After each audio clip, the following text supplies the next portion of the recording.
encore pour la 7e fois. Nous prions sévèrement les mercredis et les jeudis. Je vais voir tout le monde les mercredis et les jeudis. Vous savez, il y a quelqu'un qui m'a induit ici à une prière de 3 mois qui n'est jamais venu à la prière. Et puis comment voulez-vous que sa vie marche bien? Quand il vient me dire, ah, Dieu m'a dit on va faire une prière de 3 mois ici à la maison de prière. Je dis ok, c'est une bonne idée. On fait une prière de 3 mois, on ne te voit pas. Qu'est-ce qui ne peut pas devenir ta vie? Mais il y en a qui vont faire des spectacles ici. Il ne faut pas jouer, mais bien aimer avec les choses de Dieu. Amen. La régularité de la prière personnelle, la persévérance de la prière collective, tout ça a un bénéfice. Parce que les réponses à Dieu arrivent souvent tout à coup. Mais tout à coup, avec un sous-bassement, quelqu'un qui persévère. On va voir ça à Luc 18 aujourd'hui. Qui connaît exactement quand Dieu va les répondre? On ne sait pas, sauf qu'il y a une prophétie spécifique. Mais c'est comme ça que Dieu va nous répondre. Donc si tu ne persévères pas dans la prière, que tu arrêtes à un moment donné, tu risques de rater la réponse de Dieu. Amen. Voyez un peu? Tu vas rater la réponse de Dieu. Je comprends mal les chrétiens. Moi, depuis que je suis venu chrétien, je n'ai jamais manqué un dimanche pour ne pas aller à l'église. Que ce soit en voyage, que ce soit ici. Non. Vendredi, j'étais étudiant à l'université faisant des recherches et tout ça, des fois ici aux États-Unis, et revenir ici tout le temps. Vendredi, j'étais à la prière. La régularité, la persévérance de la prière est extrêmement importante. Il y en a qui prient juste un temps et puis ils relâchent. Quand tu relâches, ce n'est pas le très Alléluia. Il faut prier avec persévérance. Amen. Alléluia. Amen. On va voir aujourd'hui. Allons un peu dans Luc 18. Alléluia. Il faut de la prière. Tu vas avoir. Qui va avoir les résultats de la prière? Soyez sincères. Qui va avoir les résultats? Soyez persévérants. Si tu vas avoir les résultats, sois persévérant. Si vraiment tu comptes sur Jésus-Christ, sois persévérant. Luc 18, verset 1. Gloire à toi, Seigneur, que ton nom soit béni et sois exalté. Alléluia. Amen. Amen. Hier, on allait pendant les voyages et puis ma fille ici dit, mais papa, comment on n'arrive pas? C'est long, hein? Il habite loin. Hein? Il dit, mais je vous ai amené ici exprès pour vous montrer comment un homme cherche la délivrance. Ces garçons quittaient la ville de Québec, restait à Raymond. Vous avez vu, d'octobre 2010 jusqu'en mars, jusqu'à ce que je lui dis arrête. Chaque dimanche, pour chercher sa délivrance. Mais vous êtes ici là, vous croyez que Dieu c'est un grand-père. On a fait la prière. À la lettre, tout le monde était fatigué. Hein? Et on n'arrivait pas. Donc, chaque dimanche, il a fait pratiquement 540 km aller-retour. Pendant les jours, il venait chercher sa délivrance jusqu'à quand on a donné son numéro, jusqu'à ce qu'il a été totalement libéré. Alléluia. On va voir les détails aujourd'hui là. C'est pour nous montrer simplement que c'est lui qui cherche, il va trouver. Alléluia. Il y en a qui croient que venir dans les choses de Dieu, c'est comme... Non. Dieu a dit depuis les temps de Jean-Baptiste jusqu'à présent, le royaume de Dieu est forcé.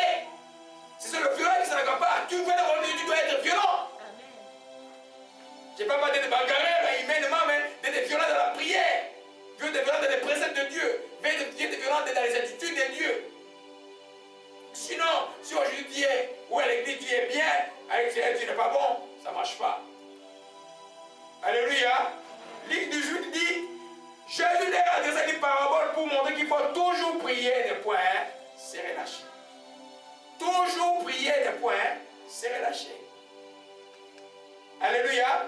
Et il y avait dans une vie un juge qui craignait point Dieu, qui n'avait d'égard pour personne. Il y avait dans cette vie une femme qui venait lui dire, fais-moi justice de ma partie adverse. Pendant longtemps, il est refusé. Pendant longtemps, il fait quoi? Refusé. Disons obstacle. Amen. Et puis, mais ensuite il dit à lui-même, quoi que je ne craigne point Dieu, je n'ai égard pour personne. Néanmoins, parce que cette femme m'importune, me dérange. Je lui ferai justice afin qu'il ne vienne pas sans me rompre la tête. Et le Seigneur ajouta, entendez ce que juge unique, le juge unique, et Dieu ne fera-t-il pas justice à celui qui crie à lui jour et nuit.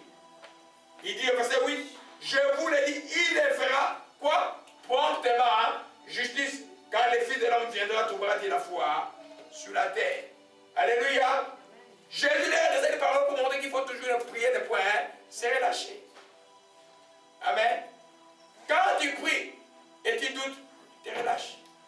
Quand tu pries, tu pêches, tu te relâches. Quand tu pries et que tu ne mérites, tu ne démêles pas dans la méditation de la parole de Dieu, tu relâches. En d'autres termes, tu retardes la bénédiction. Alléluia.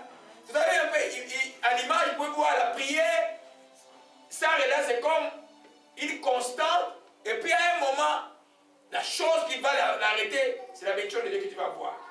Promptement, au moment où tu t'attends le moins même. Toi, tu es sûr que tu persévères. C'est pourquoi la distraction aussi, déjà vient te distraire. Quand tu cherches ce que tu as dans ta vie, ne te laisse pas distraire. Le salut est individuel. Même dans l'intrafamilial, le salut est individuel. Alléluia. Amen. Alors, nous comprenons que si tu te relâches, donc ta vie va être étonnée. Amen. Alléluia. Jésus leur a dit cette parole pour le montrer qu'il devait toujours prier sans jamais se décourager. Alléluia. Sans jamais se décourager. Au verset 7, Dieu, lui, ne fera-t-il pas justice aux siens qui crient à lui, il tardera-t-il à les aider? Je vous le déclare, il les fera justice rapidement. Alléluia. La prière, ce n'est pas une matière même si tu as fait la prière de la foi. On peut faire la prière de la foi, on a une réponse dans le cœur, mais il faut garder cette réponse-là dans le cœur et dans la bouche parce que tu vois la matérialisation de la chose. Sinon, tu ne feras pas ça. Aujourd'hui, c'est vrai que beaucoup de chrétiens comptent sur les mains de quelqu'un des hommes de Dieu. Mais ça ne peut pas marcher tout le temps. Alléluia. Ça ne peut pas marcher tout le temps. On ne peut pas se relâcher dans la prière. Quel que soit. Moi, je préfère que je meure à genoux que de me relâcher dans la prière. Je vais dire à Dieu, tu as vu que je suis mort à genoux. Je n'ai pas douté un instant, je vais continuer à te prier jusqu'à la dernière. Mais je ne mourrai pas à genoux, parce qu'à genoux, on ne meurt pas. On se met debout. Alléluia. C'est pourquoi faites attention à toute forme de distraction. Alléluia. Il dit au verset 7, Dieu ne fera-t-il pas, je dis à celui qui crie à lui jour et nuit. Alléluia. Ça signifie quoi jour et nuit? Ça signifie tout le temps. Amen. Tant que tu sais que dans les trous là, tu ne perds pas le temps de la distraction. Les problèmes, il y en a qui sont dans les trous qui vont rester dans les trous, qui vont rester, te garder dans les trous. Mais si tu veux t'en sortir là, tu cherches Dieu de tout ton cœur. Et tu le verras. Alléluia. Tu ne te relâches pas en cours de route. Alléluia. Amen. Ah non, moi, vraiment, frère, je suis fatigué ce jour ici. Oh non, moi. Non. Cette femme-là, elle allait voir un juge qui ne connaissait pas Dieu. Parce qu'elle allait tous les jours. Les juges étaient fatigués. Qui parle de cette parabole? Ce n'est pas le pasteur Laurent. Qui parle de cette parabole? C'est Jésus-Christ de Nazareth. Donc Jésus te donne le temps, l'ordre de déranger Dieu. Père, tu as dit, comme tu as dit, je verrai ta main, comme tu as dit, je m'assortirai, comme tu as dit, je viens frapper à ta porte.